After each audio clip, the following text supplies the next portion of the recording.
Okay, welcome everyone. Welcome to the Conscious Contact Speaker Group of Doylestown. My name's Ron, I'm an alcoholic. Hey guys, real quick, we got a few announcements, really important.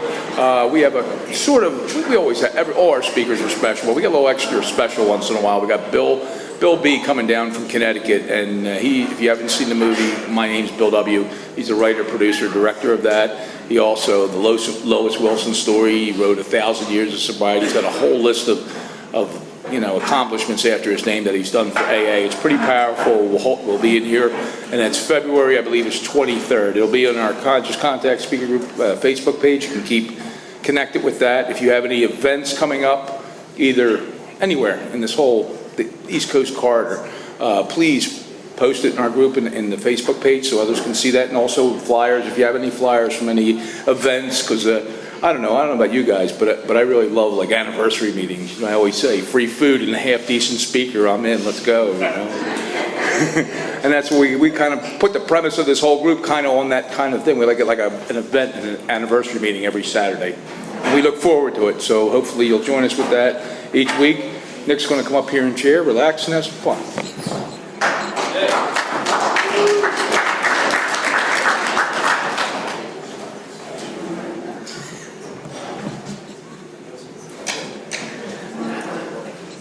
Good evening, everybody. My name is Nick. I'm an alcoholic.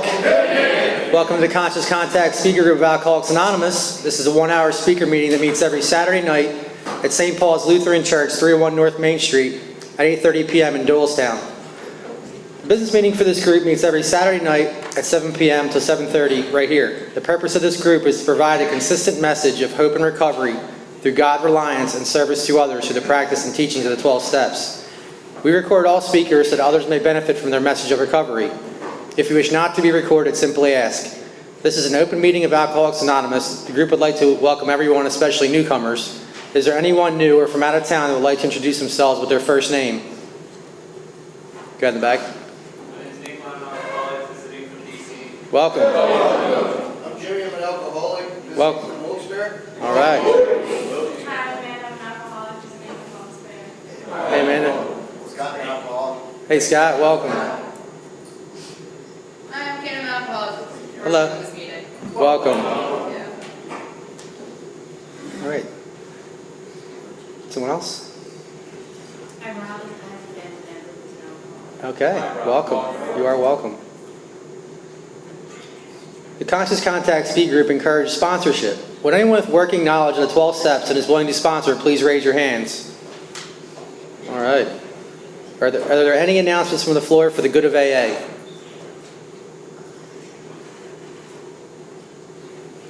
We have meeting lists and big books on easy terms. Please see myself or any home group member after the meeting. If you cannot afford a big book, the Conscious Contact Speaker Group will give you one at no charge. Anyone willing to make donations for the purchase of big book and CDs to help those who can't afford them can put donations in the jar on a table marked Big Book and CD Donations. If you'd like a CD of any speaker, past or present, please see myself or any home group member after the meeting. They are available free of charge. And with that, I have Brian to come up and read the AA preamble.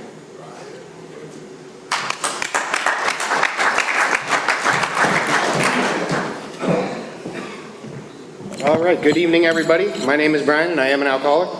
And this is the AA preamble. Alcoholics Anonymous is a fellowship of men and women who share their experience, strength, and hope with each other, that they may solve their common problem and to help others recover from alcoholism. The only requirement for membership is a desire to stop drinking. There are no dues or fees for AA membership. We are self-supporting through our own contributions. AA is not allied with any sect, denomination, politics, organization, or institution, does not wish to engage in any controversy, neither endorses nor opposes any causes. Our primary purpose is to stay sober and to help other alcoholics achieve sobriety. And with that, Scott's going to come up here and he's going to read 12 Steps to Recovery. Thank you.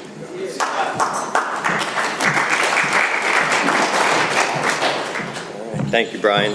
Hello, everybody. I'm Scott. I'm an alcoholic. You said it was up here. Where is it? All right. The AA 12 Steps of Recovery. We admitted we were powerless over alcohol, that our lives had become unmanageable. 2, came to believe that a power greater than ourselves could restore us to sanity.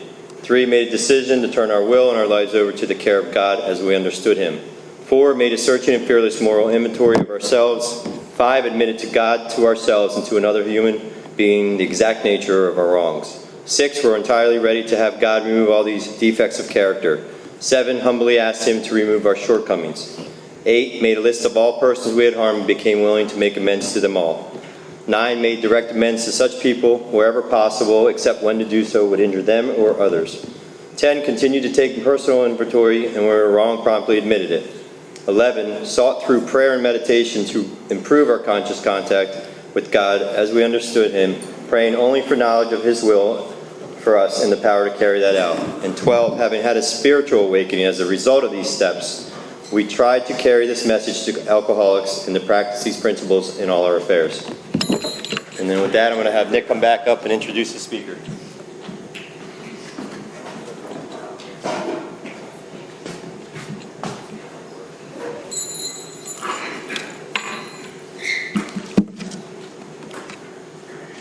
We have a 7 tradition which states every AA group ought to be fully self-supporting, declining outside contributions. At this time, I'd like to pass the baskets. We have no dues or fees. We do have expenses. This group provides many services. Your donations cover rent, big books, CDs, events, and workshops. Once again, there is absolutely no smoking on church property. Please take a moment to silence all cell phones and limit movement during the meeting to avoid distractions. Now I'd like to introduce our speaker. A good friend of the Conscious Contact Speaker Group comes to us on loan out of Trucksville, also Shikshinny, PA. From the Primary Purpose Group, Karen O.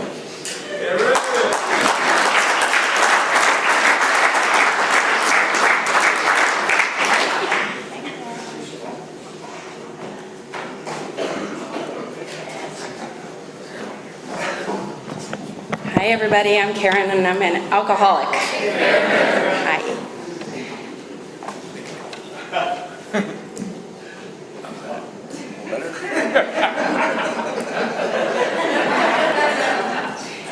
I don't like this whole microphone thing. I was nervous coming down here, because you guys have like a website.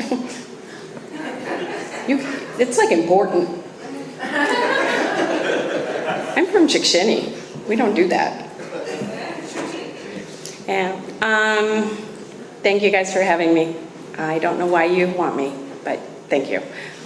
And thanks Amanda and Jimmy for making the ride down with me. They've never driven with me before.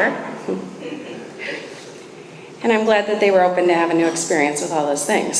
So they helped me stay on the purple road. I'm not real good with that GPS, I don't really even know how it works, to be honest with you. I have no idea, but man, do I have faith in that. I jump in that car and I plug those coordinates in there, the address, and I just trust this lady. I don't know. I don't know her, anything. I don't even know how she knows, where to tell me to go. I really don't know, and that just leads us right into God now, doesn't it? I think GPS is a lot like God. I really do, because I don't know what he's doing either. But, he seems to know. He seems to know what he's doing.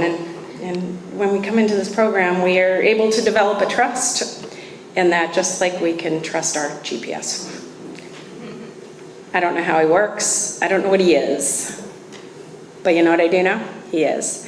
And I'm really glad that you guys opened up this meeting tonight by saying this is a God-centered program. You're not shy on the matter of God. And I don't think in AA we can be. We have been placed in a position where, it's one foot in the grave and trying to get the other foot in, but it just won't go. So it's that or it's God. And that's the long and short of it, So my home group is in Trucksville, Pennsylvania, and I don't believe that anybody gets to a home group on their own. I believe that it is God-directed. I believe that God directed me to that home group. I believe that with my whole heart, and I love that home group. It's an open beginner big book study meeting, and we look out for those beginners. I don't know if there's any newcomers in here, but if there are, we're really glad you're here. You're saving our lives as we're trying to save yours. So this is just a beautiful program. So I have to tell you, I guess, about my experience and, what I was like. And so this isn't going to be pretty. Right, I'm old, so don't get scared here.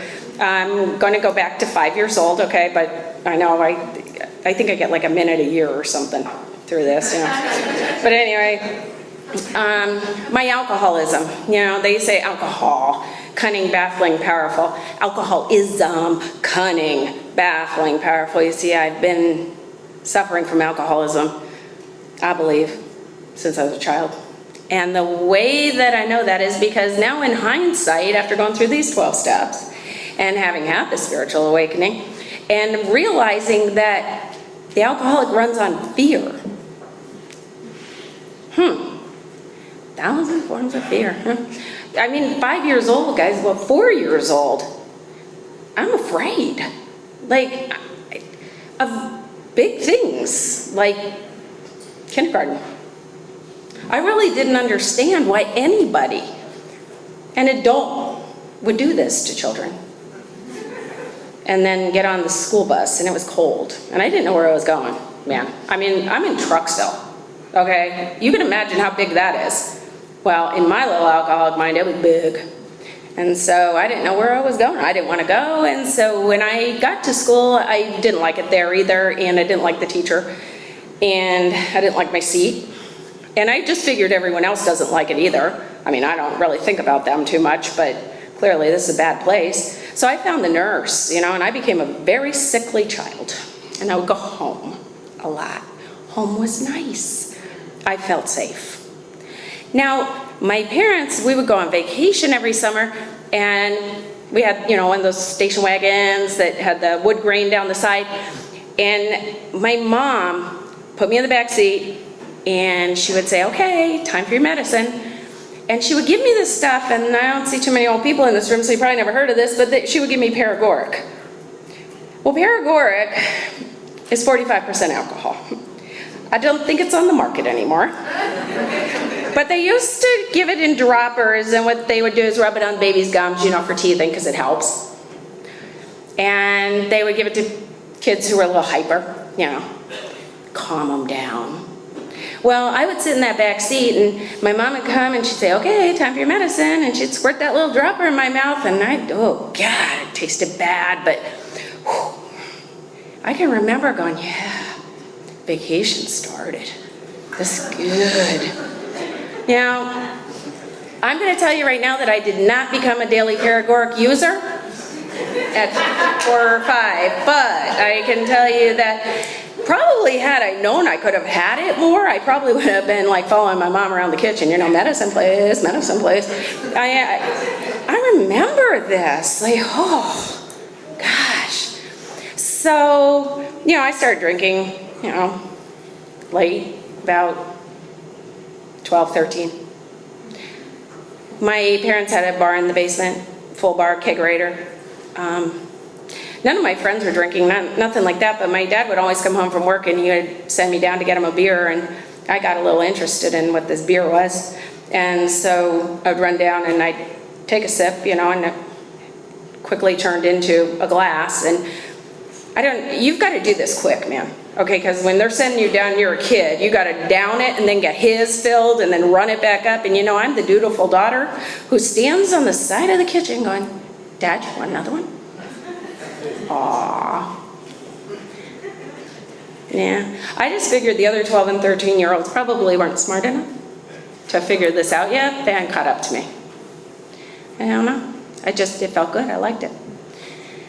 Alcohol was fun. It was a lot of fun. Made me feel that.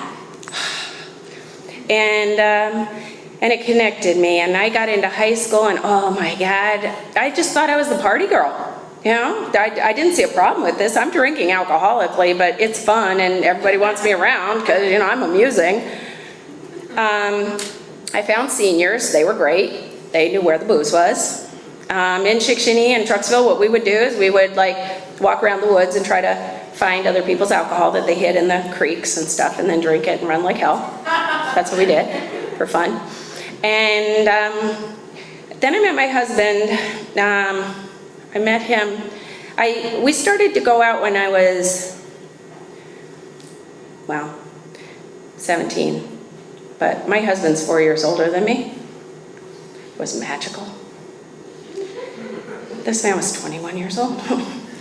He could do things for me that others couldn't. And it was amazing. And the drinking and the partying just went on and got better and better and better. And I married this guy, when I was 20. We moved away. And we're drinking.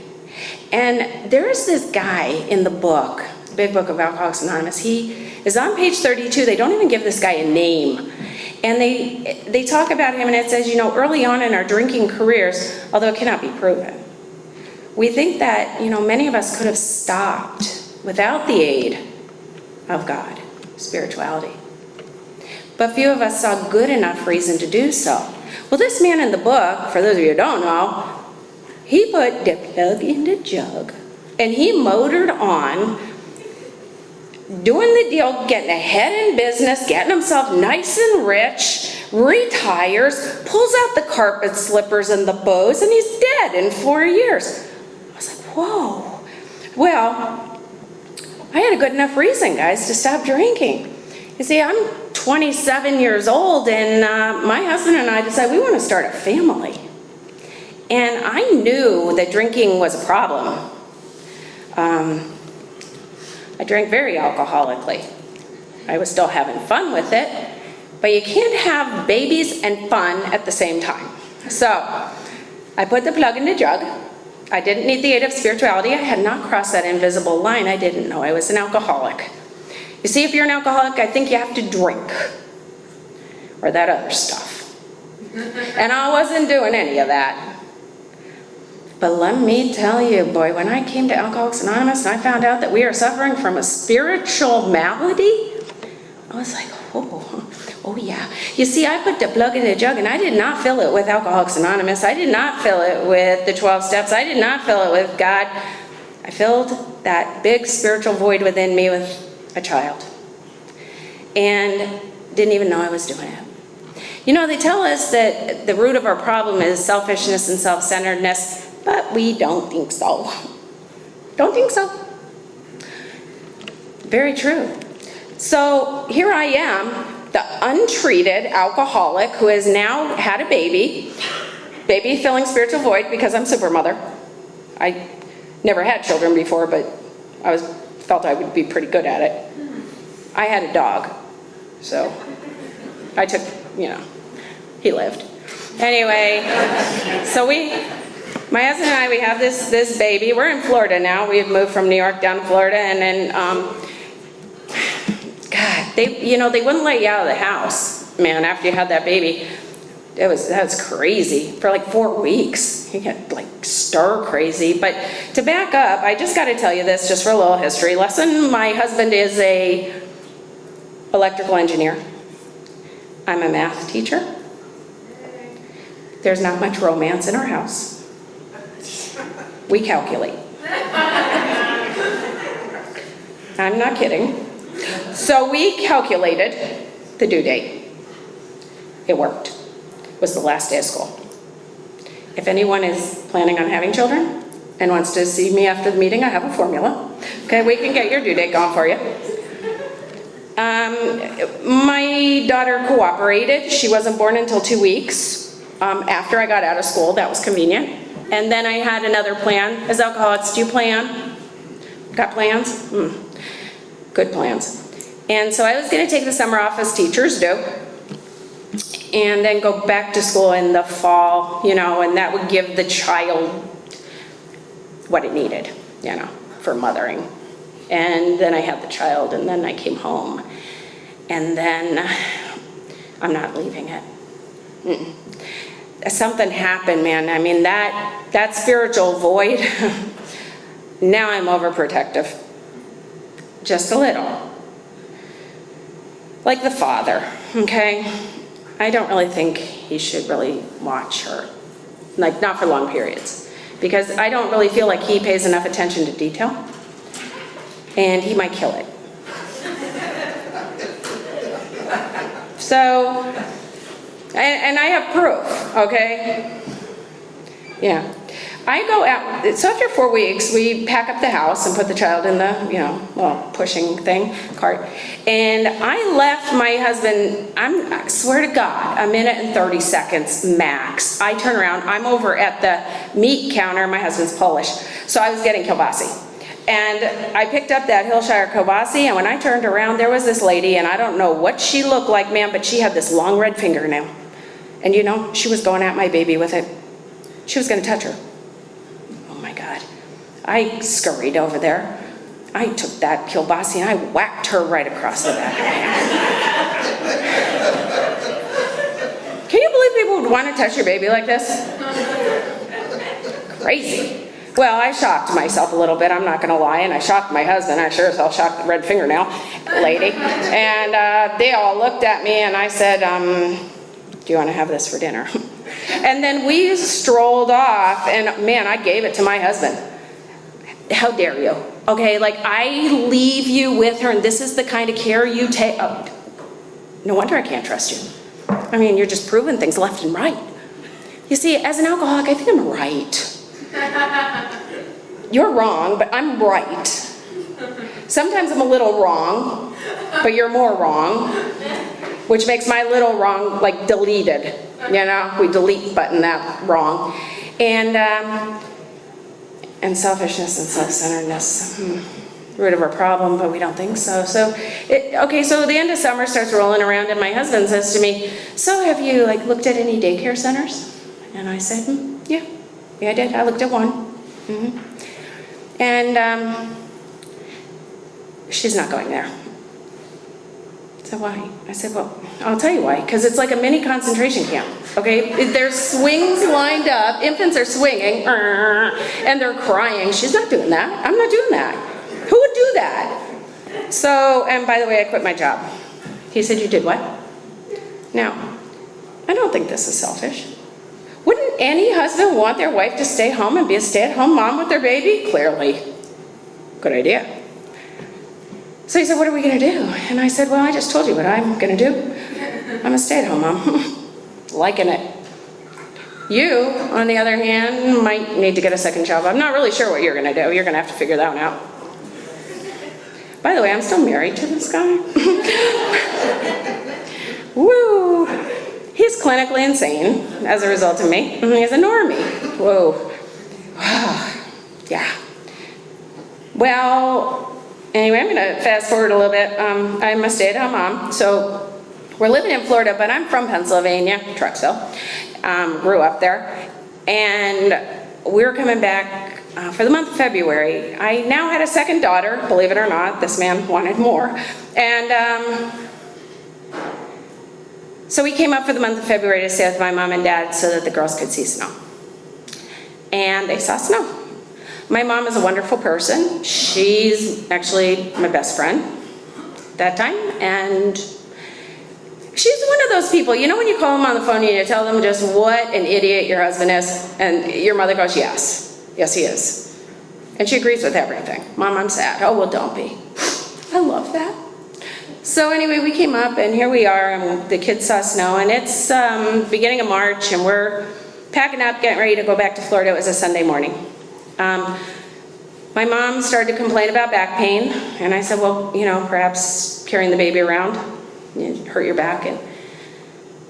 But then she felt nauseous, and she went in to lay down on the bed, and my dad went in about 35 minutes later and called me into the room, and when I got to the doorway, my mother was dead. And her face was completely blue, and I can't tell you what that felt like, but it was like a surgeon had ripped something out of me. So we went in, my dad helped me to get her down onto the floor. I checked for pulse and breathing, and there was neither, and after calling 911, I started CPR on my mom. And I can remember this like it was yesterday, and they taught us back in the day how to do CPR, and it was 1-1,000, 2-1,000. And as I did the compressions on my mom, I'm saying 1-1,000. And I'm looking up, guys, and I'm crying. And I'm saying, God, I'm not ready for this 1,000. 2-1,000, please God, don't take her from me, 1,000. Selfishness and self-centeredness that we think is the root of our trouble. My mom's dead. Who am I praying for? How is this affecting me? How am I going to be able to go on?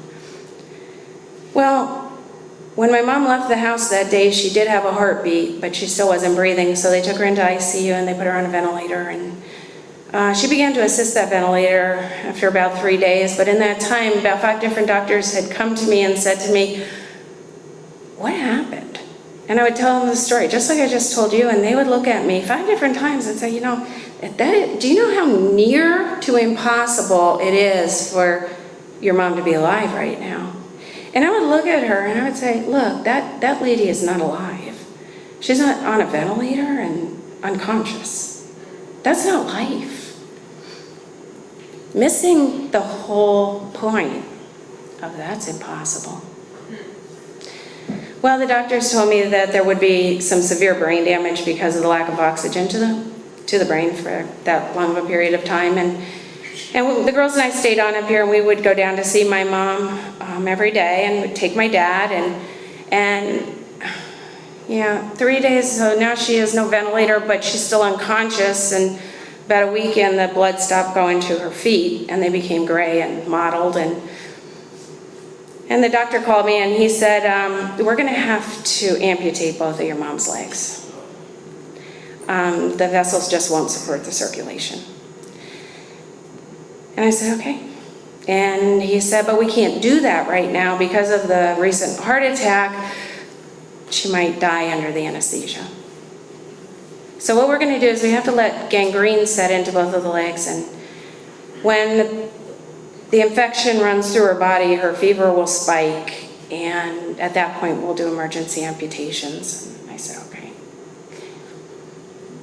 So we continue on a daily visit with my mom, and I was watching, and my mom would come into consciousness now and again, but I'll tell you what, the legs were painful because I watched those nurses turn her to try to take care of her, and she would just scream in pain.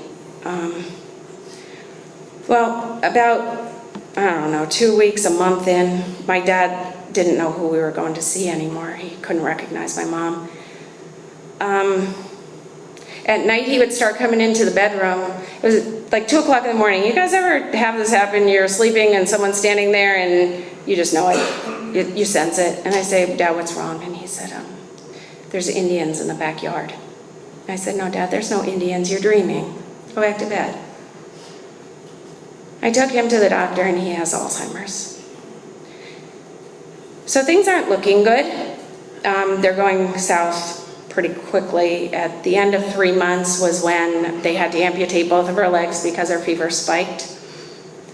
They did so with a very minimal amount of anesthesia, like a local, and sawed off her legs. And 2 weeks later, both of those incisions were infected, split open. And the doctor said to me that they were going to have to put a feeding tube into my mom's stomach and send her over to the nursing home because that was all that they could do with her. And I said, no. And he said, no. I said, no, I don't want a feeding tube. You see, my mom's conscious sometimes, and she actually does have a swallowing reflex. I've tried that. And I don't want the feeding tube, but I also don't want her to go into a nursing home. I'd like to bring her home. And he looked at me, and guys, I don't know. Has ever anyone said this to you? Are you crazy? All my life, people have been telling me this, like, what's wrong with you? Indicating there's something wrong with me. Now, as an alcoholic, I go, nothing. What's wrong with you? But I think a little different, you know? I don't know about you guys, but I do.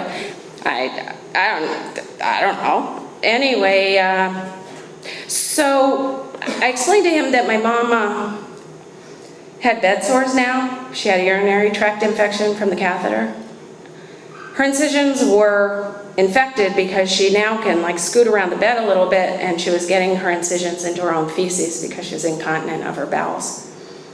She also had a seizure disorder, and it wasn't looking good. And I said to him, as any good alcoholic, don't mean to offend you, but I think I could do as good of a job as you guys.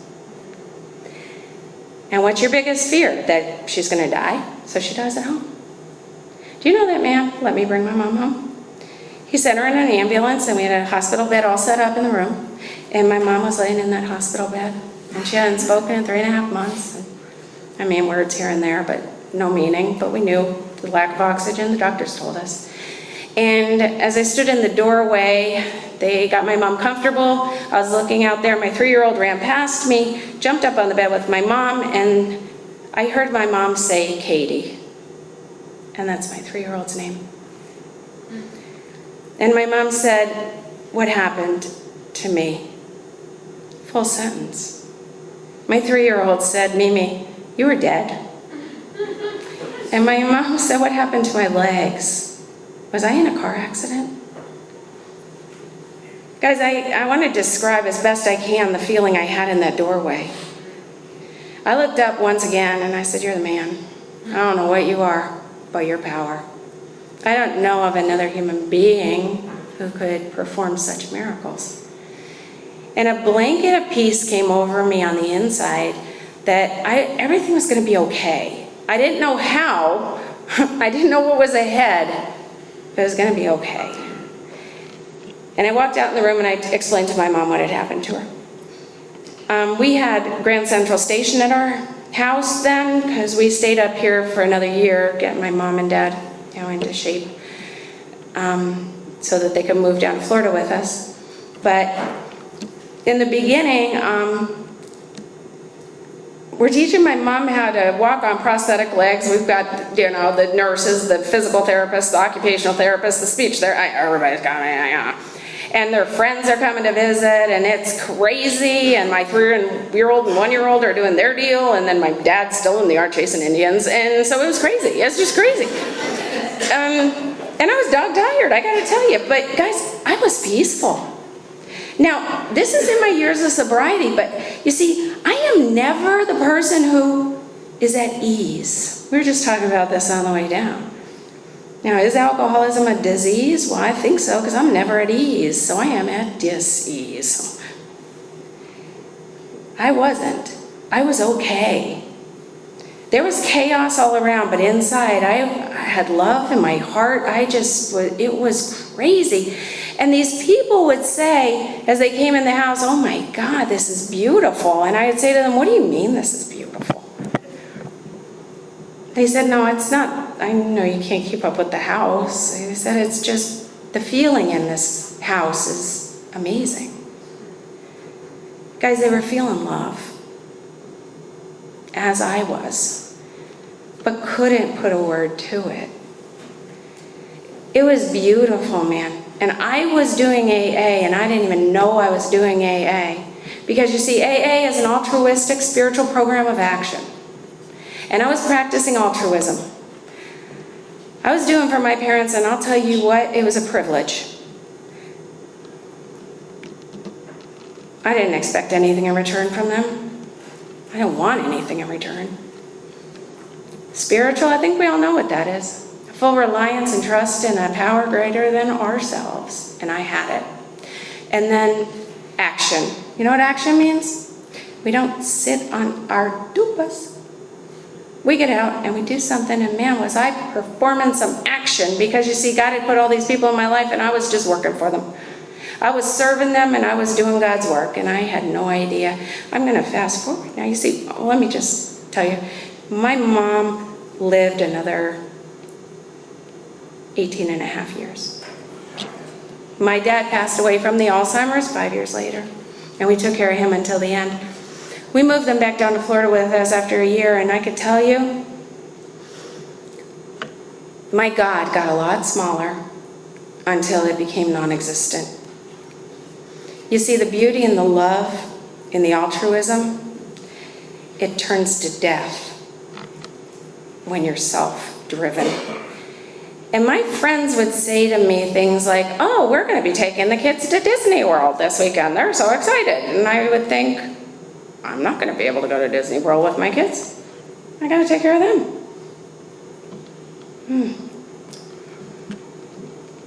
Oh my God, you're such a good daughter.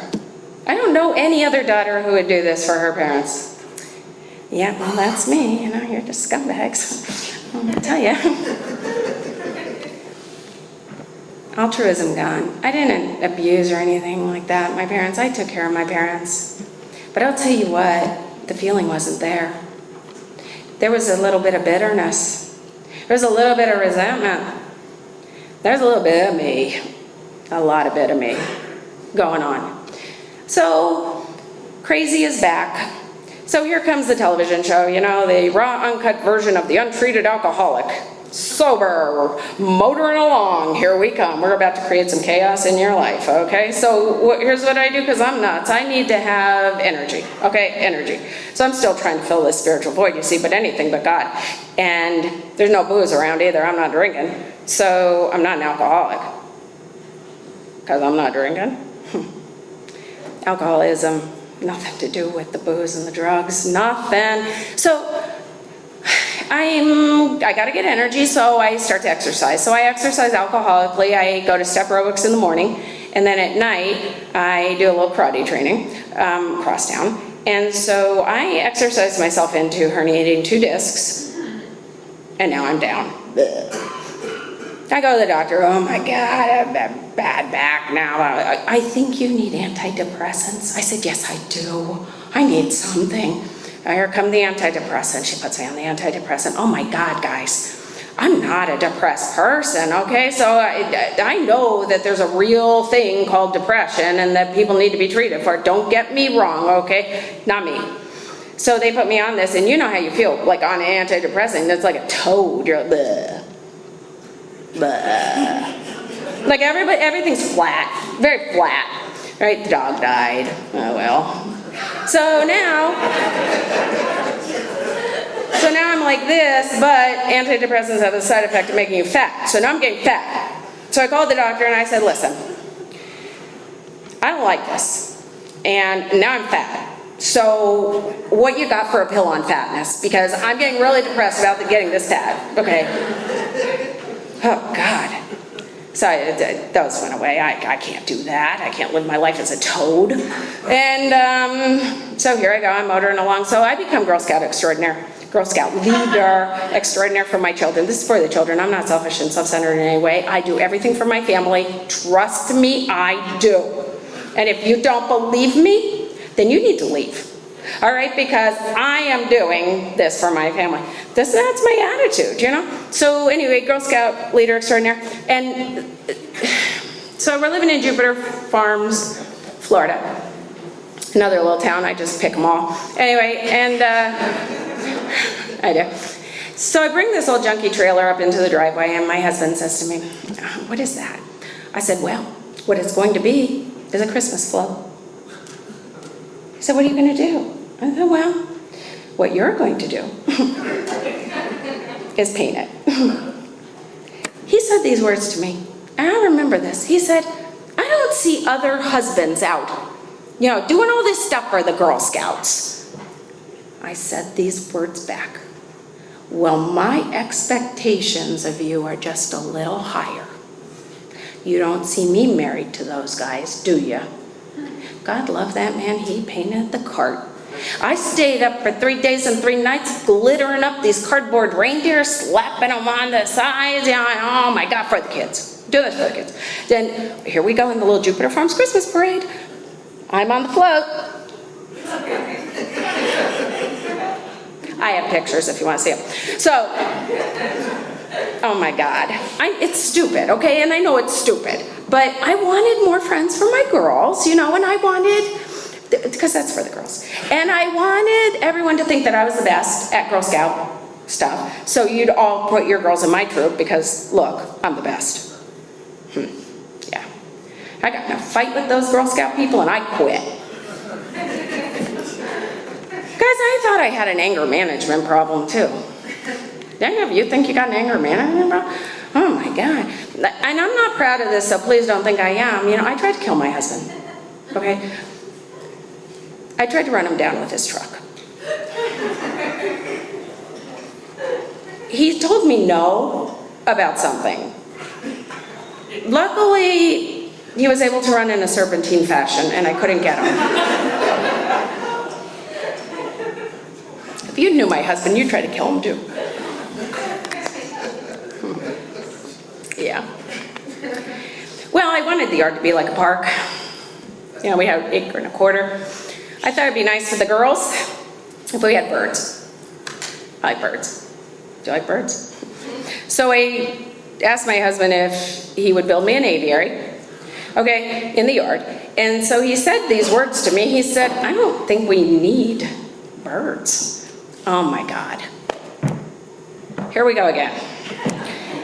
All right, let me try to explain this to you because you need to get into my vision. All right, so I want the yard to be like a park for girls. You know, they're little. We're going to dress them in like lace and dresses, and they'll carry a basket or something. And they're going to skip through the yard, and they're going to go down by the birds, and they're going to hear the birds chirping. I'll plant palms, and they'll sway at the palm and pick roses, you know. And over there, I think I would like a goat, you know. And I'm going to use the Little Tykes Playhouse for the house, and I'm going to stencil ivy on the fence. Are you in my vision yet? And he's looking at me like, he built me an aviary. Do you know why he built that aviary? He did not want to suffer the wrath of what I was going to do if he didn't build the aviary. I went out, guys, to get the bird, okay? And I came home with 55. Because, all right, now I have an explanation, though, because it would look stupid with just one, don't you think? 55 birds. So about a year later, though, I got to tell you something. No one even looked at the birds.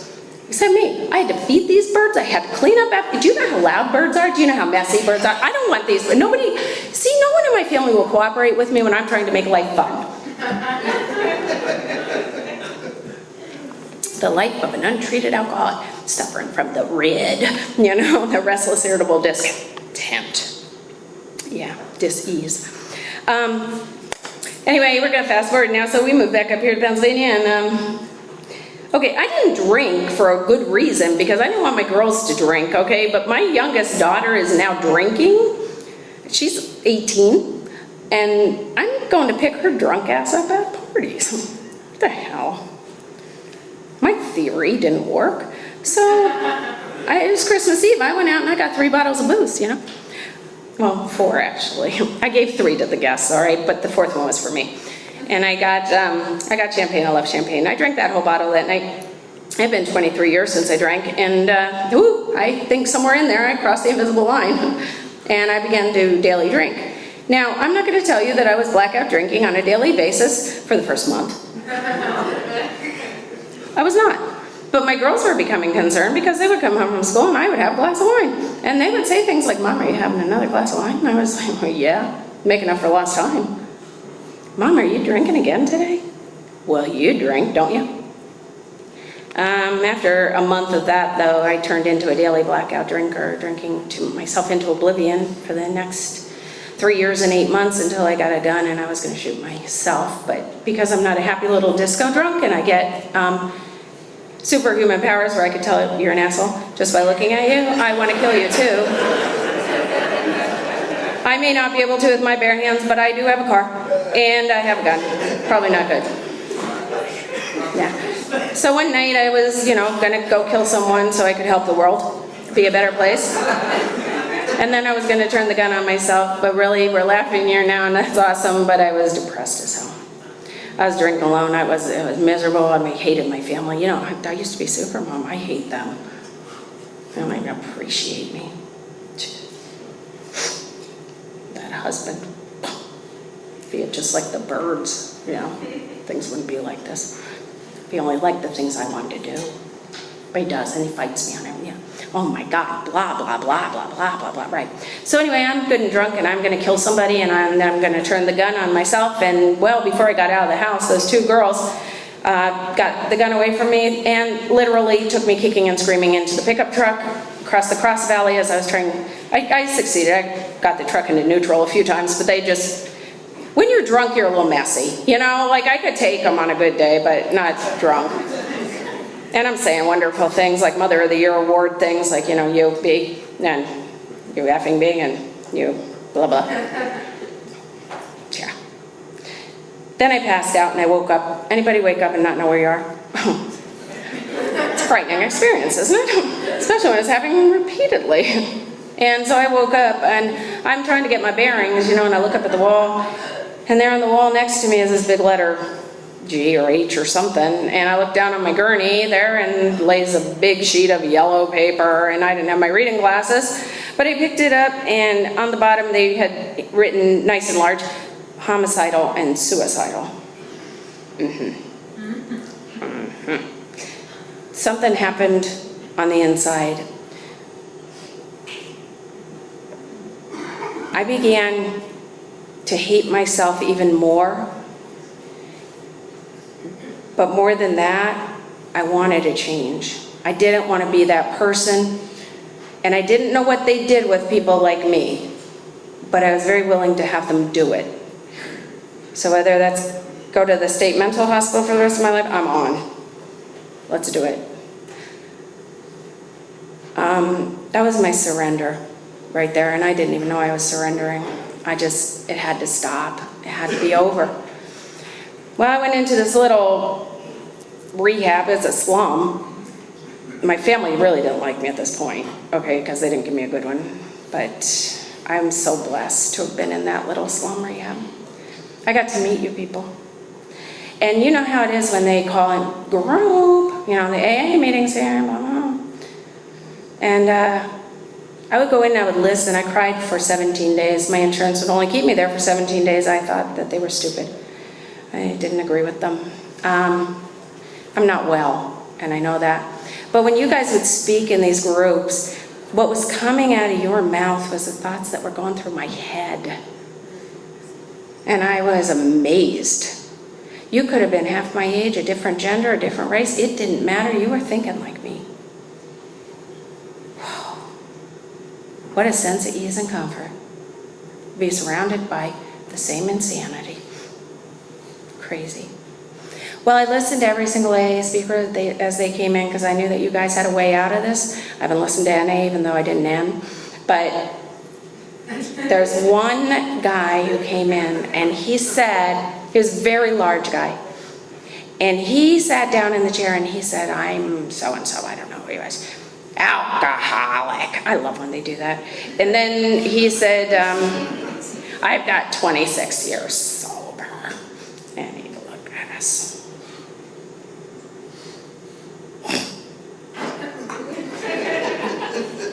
And I thought, oh wow, that's a long time. Ooh. And then he said some things that I had never heard before, because I was never in AA, and we have verbiage here. Go easy on people if they've never been in AA. Don't expect too much, okay? He said something about cotton. He said, take the cotton out of your ears and shove it somewhere else. Guys, I never have been spoken to about cotton. But I was listening, and I figured it out. That's for the heroin addicts.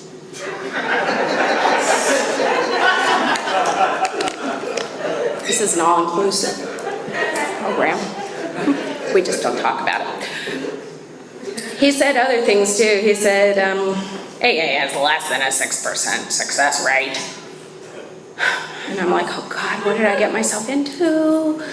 And then he said, look to your left and look to your right. Because they're going to be going back out. Oh, and I did. I looked to my left and I looked to my right and I said, it's going to be you, effer. I don't know what I got to do, but I'm not going back out. And this guy, I realized, like I was on Librium, so it was a little slower realization, but I realized that this guy is miserable. Oh God. And then I made a decision that if I was going to do this and be miserable like that, we're gonna drink. And this guy, he needed a drink. And I was gonna take him for one out of the goodness of my heart. Because, you can't go on like that, folks. This program isn't about getting you sober. It's about getting you free. I didn't know at the time, but then my home group came in, my home group now, and they started to talk about the freedom that this program offers and how they were going to concerts and they had their daughter back in their life, one of them, and they're a good employee, and the dogs don't run away from them when they come in the house, and like good stuff, like real good stuff, you know. Not yachts, nothing like that, but they were genuinely happy people, genuinely. And you could just feel it. You know how when you're next to somebody who's like have that spiritual, like, whoa, it's like you want to get closer. You want to sniff them, you know, or something. It's like sitting next to like Valium, man, you know, like it's, whoa. If you feel that, don't you, when you get into like a conference or something, you sit down, it's like, whoa, like things are around you, but you can't see any. Oh, it's great. I think we should all have a God high. Do you have a God high yet? Because we're going to have one. Well, there was hope, and I asked this guy to sponsor me. Oh my God. Do you know people don't like it when men sponsor women? I mean, I don't know what you think, okay, but I didn't know. But my counselor found out, they yell at you, man. Ooh. I said, I got a sponsor. And I think, ooh, I'm doing good. And she said, you can't have a man for a sponsor. And I said, oh God, I can't? I thought, jeez, I'm gonna get kicked out of AA already. I didn't even join. I said, I didn't like drink with them, like the man. I mean, I don't, are men my problem? And so I called my sponsor and I said, listen, I'm really sorry I can't have you. You're a man. He said, really? I said, yeah. He goes, why? I said, oh no. You're my problem, apparently. And he pulled this on me. Well, you know, Bill Wilson and Dr. Bob were the co-founders of AA, and who sponsored the first women if it was only a woman, if it was just men? And I said, yeah, that's a good point. I'll keep you. And I did. I kept him, and I met up with him as soon as I walked out of the doors of rehab. And I went to Curry Donut, fondly called Recovery Donut. It's my new office. And sure enough, this guy, he sat with me, man. He sat with me probably for 2.5, 3 hours. I don't know. But I didn't know. Wow. Like, he was nice. Like, I don't know why people do that. You know, just sit with a stranger, and especially like one like me, you know? I thought it was wonderful, but then I figured he didn't have a life or something, because that's what he does. I don't know, but he told me what an alcoholic was, you know, and I had to agree, you know. I couldn't stop on my own. I tried to, you know. I didn't know what happened. I mean, I really didn't want to do it, but I did it, and I felt insane. You know, I really did. I felt insane, and so I said, yeah, no, that's me. And he said, then. Once you start, can you control how much you drink? I'm like, oh my God, no. So we get to step 1, admitting powerlessness, and he said that was a big word. It's a long word, you know, but that really is my problem. Within myself, I don't have the power to stay away from drinking. Clearly, your experience shows it, right? The unmanageability, oh God, yes, do I have that? You know when you stop drinking, but you don't do AA? What I just described to you for the past, like, forever? You know what those unmanageable feelings are. I hate you. Okay? And when I try to stop drinking, I get angry. I might have an anger management problem, I don't know, but I get angry over little things such as, like, the rug balled up over there by my stove. Right? And I go off. Nobody can unroll a rug in this house. Oh my God. Oh, that's it. I clean this whole house myself. You people are just, you're like animals living here. That's it. I'm gonna go get a drink. Oh. That moment of relief, right? When that decision comes, these are the unmanageable feelings. Now they're about to be managed. I'm gonna go get a drink. So I get in the car, you know, and I'm somewhat happy, and I get to the liquor store, I'm a lot happier. I don't even have alcohol in my system, by the way. Oh, but alcohol's my problem? I don't think so. I don't even have any in my system. I'm a happy girl. And I get the 2 bottles in my hand, and I'm standing in line, and the lady behind me, she must be having a party or something, because she's got a whole truckload of stuff. And I said, oh my God, go ahead of me. You can have a good time. You know, because I'm happy. Then, man, you get out and you take that first drink, and it goes down your throat, and it's just like, you know what's about to happen, and it's going to be okay.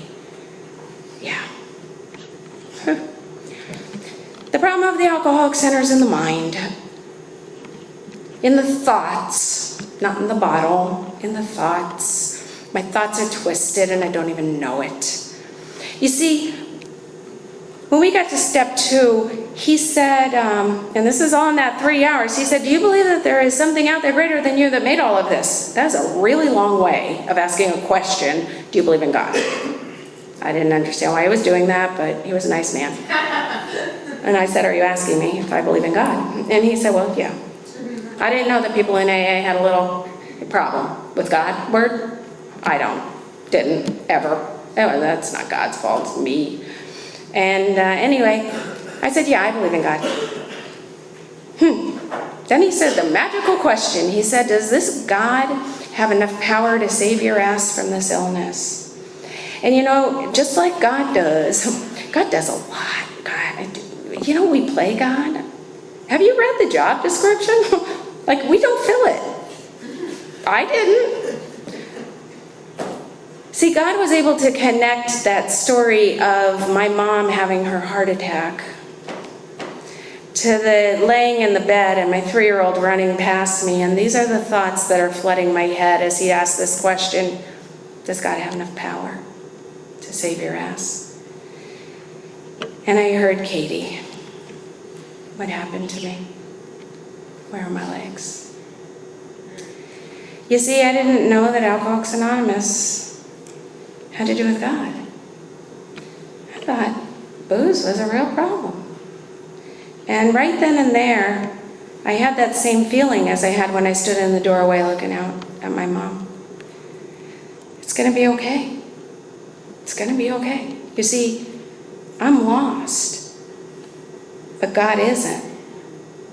And you see, that sponsor knew what he was doing as a sponsor. He was directing me into the loving, caring hands and arms of a big God. I realized then I had a lot of work to do. I didn't know what you people did. Don't know what you did. You see, these steps, they don't look like they should make sense, you know? Like, I don't know, but I'm desperate enough, man, at that point, and I'm still surrendered. And we did the 3rd step prayer. God, I offer myself to thee, to build with me and do with me as I will. Relieve me of the bondage of self, that I may better do thy will. Take away my difficulties, so that I can bear witness, show others your love and your power and your way of life. And may I do this always. Guys, we think well before we take that step. And we think, you know, are you ready? Because this is a big one. This is a big one. You know, if I'm offering something to God, well, think about it on a physical plane, on us. I offer you a glass of water. Here, have a glass of water. There you go. It's yours. Now, I might think you're going to drink that water, but you do something like splash it on your face. You know, I think it's a little odd, but it's your water. I'm not going to tell you what to do with it. I'm the glass of water, guys. I'm offering myself to God, and he's going to build with me and do with me as he will. Not me at all. Go figure. Yeah. You know, relieve me of the bondage of self. Well, I built that jail cell, man, and it's inside of me. And I got in that jail cell that I built, and I closed the door, and I threw away the key, and that was the end. And I couldn't get out, and I was stuck. And it was growing darker and darker in that jail cell, and I'm asking God to get me out of it, please. So I can work for him, you know? And take away my difficulties. I don't even know what my difficulties are yet. I didn't do my 4th step. But I'm pre-asking, will you please take away my difficulties so the victory over them may bear witness. I want to show others God's power and God's love and God's way of life. That's my desire in my heart. And it remains my desire in my heart today. We're under this thing called God's grace. I don't deserve anything. But I have this God who loves me so much that it doesn't matter what I've done. And what I'm being asked to do by God is to reach out to the people that he puts in my life. You people. All the people that he surrounds me with. And offer them that same love. In other words, allow human beings to be human. In other words, be kind when people are being unkind to me. You know, in the big book, they describe us as we walk in this door, and this was me, an unlovely creature. They don't even describe us as a human being. We're creatures. We love you. If you're brand new in here, we love you. We know the pain and agony that you're going through, but we also know the way out. There's this book, and it's got first 164 pages that I believe are God-given. And if we do those pages, not know them, do them, we have a way out of this, and it is amazing. I'm not sure where it is. I think it's in a vision for you, but they say the newcomer asks, have you a sufficient substitute for drugs and alcohol?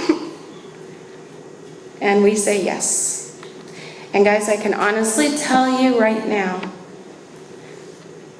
drugs and alcohol are not a sufficient substitute for a God high. Not in a million years. You're going to feel the best that you have ever felt.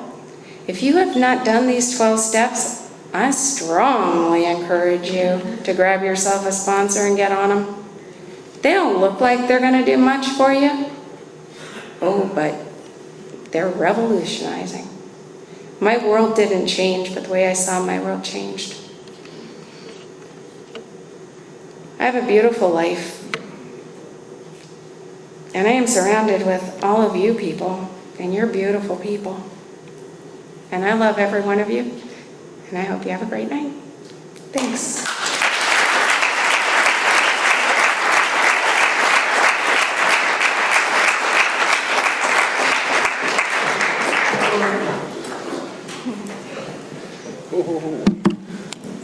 Okay, let's thank Karen one more time, please.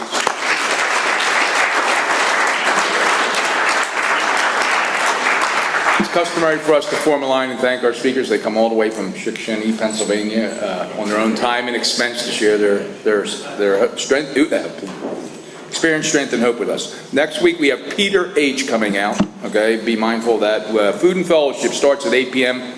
You know, come here and help us eat some of that food. And if you'd like to get involved, we're usually here at 7:15 every Saturday. Anyway, we've got a nice way of closing. If you care to join us, we'll circle up. Be a little tough tonight, but